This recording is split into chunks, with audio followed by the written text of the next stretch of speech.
I think it's also important to reason from first principles rather than by analogy. So the normal way that we conduct our lives is we reason by analogy.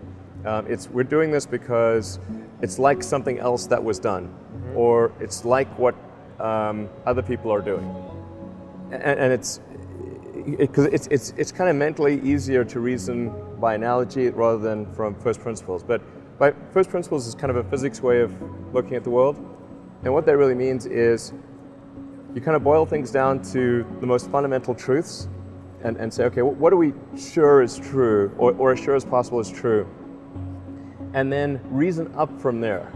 That takes a lot more mental energy. Give me an example of that. Like, what's one thing that you've done that on that you feel has worked for you? Sure. So somebody could say, in fact people do, that battery packs are really expensive and that's just the way they'll always be, because that's the way they've been in the past. You're like, well, no, that's pretty dumb, because if you applied that reasoning to anything new, then you wouldn't be able to ever get to that new thing. Right. So first principles would be to say, okay, what are the material constituents of the batteries?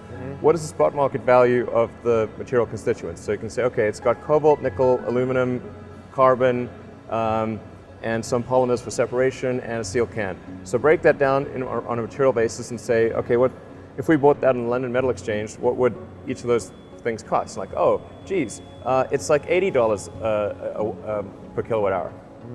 So clearly, you just need to think of clever ways to take those materials and combine them into the shape of a battery cell, and you can have batteries that are much, much cheaper than anyone realizes.